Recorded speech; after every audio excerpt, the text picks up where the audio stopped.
Assalamualaikum warahmatullahi wabarakatuh. Bismillahirrahmanirrahim. Allahumma salli ala Sayyidina Muhammadin wa ala ali Sayyidina Muhammad. Syekh Kuro adalah salah satu ulama penyebar agama Islam pertama di tanah Sunda. Nama aslinya adalah Syekh Hasanuddin atau Syekh Qurratul Ain atau Syekh Mursahadatillah. Beliau adalah putra ulama besar perguruan Islam dari negeri Campa yang bernama Syekh Yusuf Siddiq, yang masih ada garis keturunan dengan Syekh Jamaluddin Akbar Al-Husaini serta Syekh Jalaluddin, ulama besar Mekah.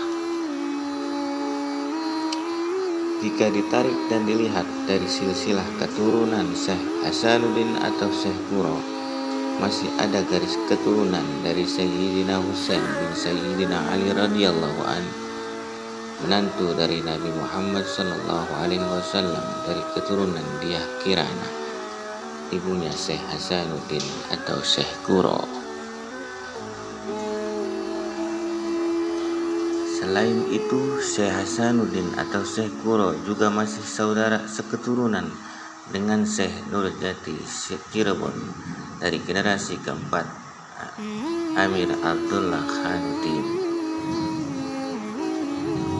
Sebelum berlabuh di Pelabuhan Kerawang, Syekh Kuro datang di Pelabuhan Muara Jati, daerah Cirebon pada tahun 1338 Saka atau tahun 1416 Masehi. Syekh Nurjati mendarat di Cirebon pada tahun 1342 Saka atau tahun 1420 Masehi atau 4 tahun setelah pendaratan Syekh Hasanuddin atau Syekh Kuro. Kedatangan Syekh Hasanuddin atau Syekh Kuro di Cirebon disambut baik oleh Syah Bandar atau penguasa pelabuhan Muara Jati Cirebon yang bernama Ki Gedeng Tapa.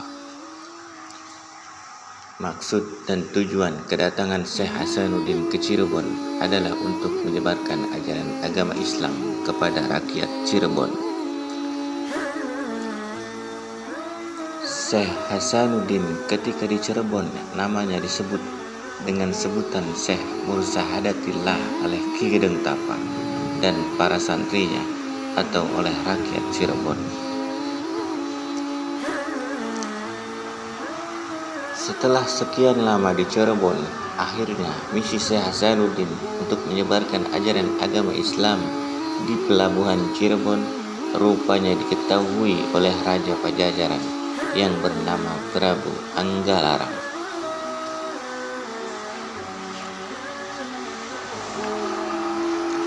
Namun disayangkan, misi Syekh Hasanuddin ini oleh Prabu Anggalarang ditentang dan dilarang.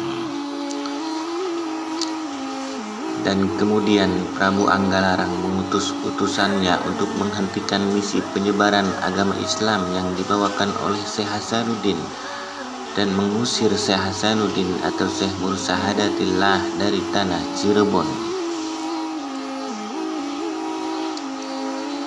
Ketika utusan Prabu Anggalarang sampai di Pelabuhan Cirebon, maka utusan itu langsung memerintahkan kepada Syekh Hasanuddin atau Syekh Mursahadatillah untuk segera menghentikan dakwah dan penyebaran agama Islam di Pelabuhan Cirebon.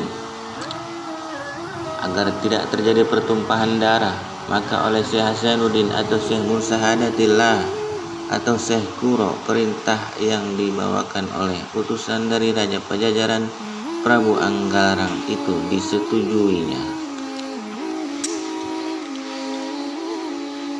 Dan Syekh Hasanuddin atau Syekh Mursahadatillah seraya berkata kepada utusan Raja Pajajaran Prabu Anggalarang, meskipun dakwah dan penyebaran ajaran agama Islam ini dilarang, kelak dari keturunan Raja Pajajaran akan ada yang menjadi waliullah meneruskan perjuangan penyebaran ajaran agama Islam.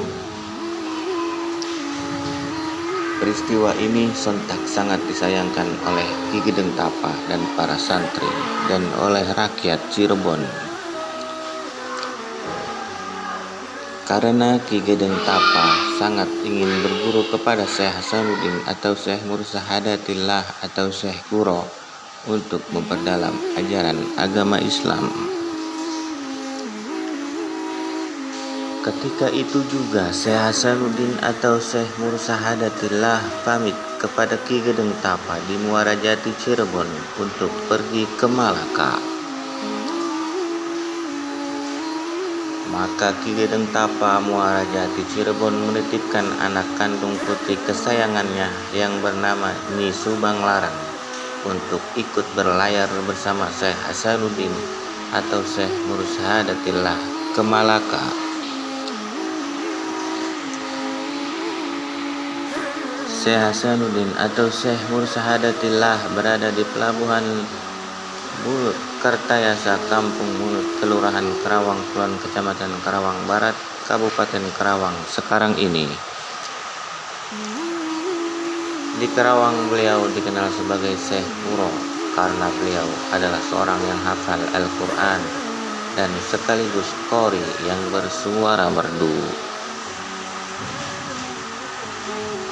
Waktu terus bergulir, usia Syekh Kuro sudah sangat bujur. Akhirnya Syekh Kuro Karawang meninggal dunia dan dimakamkan di Pulau Bata, Desa Pulau Kelapa, Kecamatan Lemah Abang, Kabupaten Karawang. Sebelum meninggal dunia, Syekh Kuro berwasiat kepada santri-santrinya berupa ingsun titip masjid langkar lan fakir miskin, anak yatim duafa. Maka penerus perjuangan penyebaran ajaran agama Islam di Pulau Bata diteruskan oleh Syekh Bentong sampai akhir hayatnya Syekh Bentong. Makam Syekh Kuro Karawang dan makam Syekh Bentong ditemukan oleh Raden Sumarja alias Ayah Diin alias Pangeran Sambri dan Syekh Toha pada tahun 1859 Masehi atau pada abad ke-19. Raden Sumarja alias Ayah Diin alias Pangeran Sambri dan Syekh Toha ditugaskan oleh Kesultanan Cirebon untuk mencari makam Mahaguru leluhur Cirebon yang bernama Syekh Kuro. Bukti adanya makam Syekh Kuro Karawang di Pulau Bata, Desa Pulau Kelapa, Kecamatan Lemah Abang, Kabupaten Karawang diperkuat lagi oleh Sunan Kanoman Cirebon, yaitu Pangeran Haji Raja Adipati Jalaluddin, dan surat penjelasan sekaligus pernyataan dari putra mahkota Pangeran Jayakarta Adiningrat pada tanggal 5 November 1992 yang ditunjukkan kepada Kepala Desa Pulau Kelapa, Kecamatan Lemah Abang, Kabupaten Karawang.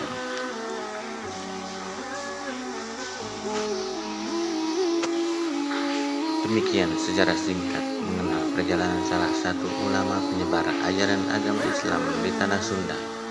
Beliau adalah Syekh Kuro atau Syekh Kurotul Ain atau Syekh Hasanuddin atau Syekh Mursahadatillah.